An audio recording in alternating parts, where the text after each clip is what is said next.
ცნობილი ინგლისელი პოეტის და დრამატურგის უილიამ შექსპირის ანგარიშზე 31 ნაწარმოებია. თუმცა რაოდენ გასაკვირიც უნდა იყოს, ამ უკანასკნელებიდან ქართული თეატრის სცენაზე ყველაზე პოპულარული სამი მათგანია: ჰამლეტი, მეფე ლირი და რომეო და ჯულიეტა. როგორც ჩანს, სიყვარულის ტრაგიკული ისტორია თეატრის ქართველ მოყვარულებს ყველაზე მეტად ხიბლავთ. შესაბამისად, ჩვენი სცენის ისტორიაში პიესის არაერთ ინტერპრეტაციას ვაწყდებით. ამჯერად ჩამონათვალს ცნობილი რეჟისორის ლევან წულაძის, იგივე ჭოლას ახალი შვილობილი ემატება. რომეო და ჯულიეტას ახალდადგმას ნოდარ დუმბაძის სახელობის მოზარდ მაყურებელთა თეატრი მასპინძლობს.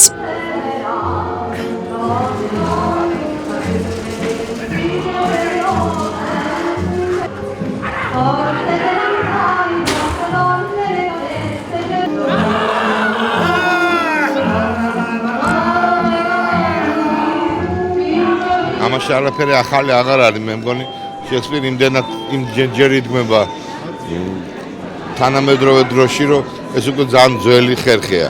პირიქით შეიძლება უფრო მეტი ინოვაცია ყოფილიყო, რომ შექსპირი დაგვედგა მის იმ პერიოდში, რომელშიც დაიწერა პიესა. თვითონ შექსპირიც სხვა შორის არ აკეთებდა ამას. ის კოსტიუმები მისი დროის კოსტიუმებში თამაშობდა სპექტაკლს და მისთვის არ იყო მნიშვნელოვანი ეპოქის სიზუსტეები.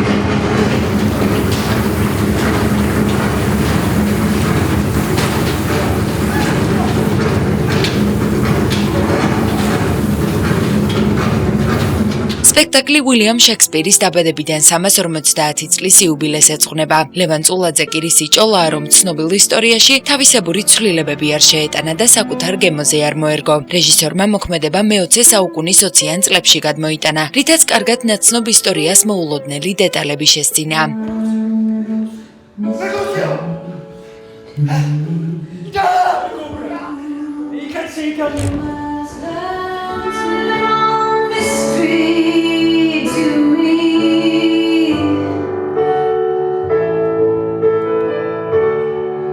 საინტერესო იყო და უფრო იყო აზარტული, იმიტომ რომ რაღაც ძალიან ბევრი აღმოჩენა გავაკეთეთ მე და ბატონმა ლევანმა მუშაობის პროცესში და ეს იყო აი ვერ გეტყვი რამხელა ბედნიერება ჩემთვის როგორც მსახიობისთვის, იმიტომ რომ რაღაცები დავამსხვრიეთ თან კარგად და გემოვნებით რაც თავარი. რაც გავიგე რომ ჯულიეტა უნდა მეთამაშა იმის მე რომ ფიქრობდი როგორი ჯულიეტა უნდა ყოფილიყო, ისეთი, ასეთი, უნდა ყოფილიყო ისეთი როგორიც არ ყოფილა, მაგრამ არ ვიცი რამდენად შევძელი თუ ვიყავ ისეთი ჯულიეტა როგორიც არ ყოფილა აქამდე არასდროს, მაგრამ ძალიან მინდოდა და ვეცადე და მე სპექტაკლიდან სპექტაკლამდე უფრო გავიზრდებით და ყველაფერს დავხვეწავს. დღეს კიდე დეტალები დაუზუსტებელი იყო, რაღაცები არ იყო, მაგრამ ბოლომდე ვეცადეთ რომ კარგი ყოფილიყო.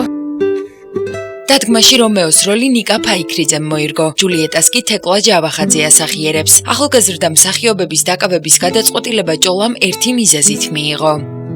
თეატრალური თვალსაზრისით გაურყვნილ ადამიანებს უნდა ეთამაშათ ეს როლი, თუმცა მიუხედავად ამისა, მე მგონი რომ არც ისეთ გამოუცდელი ახალგაზრდები არიან, საკმაოდ გამოსილი კარგი მსახიობები არიან.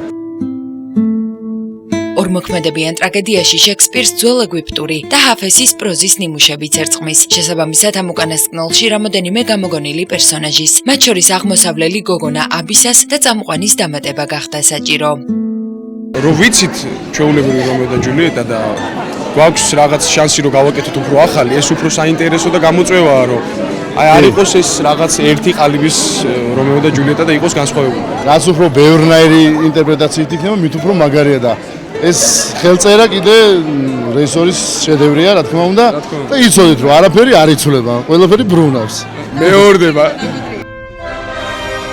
ბანალურად ჟღერს, მაგრამ განსხვავებულია ყველაფერი. ბოლოს და ბოლოს ეს ხომ ჭოლაა და რეჟისორი, რომელსაც ქართულ თეატრში სიტყვა ხმამაღლა ეთქმის, უნიკალურ გადაწყვეტილებებს ყოველთვის წარმატებულად იღებს. სპეციალურად ამ სპექტაკლისთვის შეიქმნა მინის დეკორაციაც, რომელიც ერთდროულად რამოდენიმე ფუნქციას ითავსებს. სცენების მიხედვით ის შესაძლოა სახლი, აივანი, ტაძარი ან თუნდაც სადგური იყოს.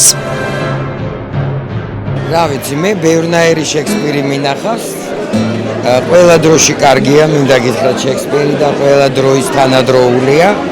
ტაში ამ თეატრის ხელმძღვანელს, დიმა ღვთისიაშვილს, რომელმაც ასეთი პროექტები განახორციელა, მოყავს სხვადასხვა რეჟისორები და ძალიან ბევრი ფერი შემატა ამ თეატრს. ეს სპექტაკლი იმით არის გამორჩეული, რომ რადიკალურად განსხვავებული გადაწყვეტაა ამ ცნობილი კლასიკური ტრაგედიის, რომელიც ჩვენ ძალიან ბევრი გვინახავს ქართულ თეატრში, უცხოურიც და ქართველების მიერ დადგმული. განსაკუთრებით მე მომეწონა ძიძის და ჯულიეტას პერსონაჟი. ახლოს არის და ძალიან საინტერესოა, იმიტომ რომ ძალიან მაგრად თამაშობენ ეს ახალგაზრდა მსახიობები და ძალიან მომეწონა რაც ნახე.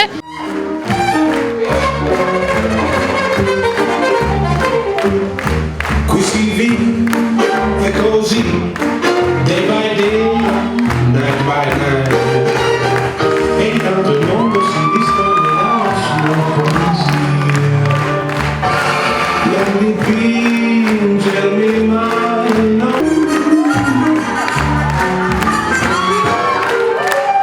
ისტორიის დასასრულიც სიმბოლურია. რეჟისორი ექიმის პირით გვახსენებს, რომ არაფერი იცვლება, ყველაფერი ბრუნავს და ალბათ ამ ერთი ფრაზითვე აიხსნება რომეოსა და ჯულიეტას მე-20 საუკუნეში გადმოტანილი სიყვარულის ისტორიაც.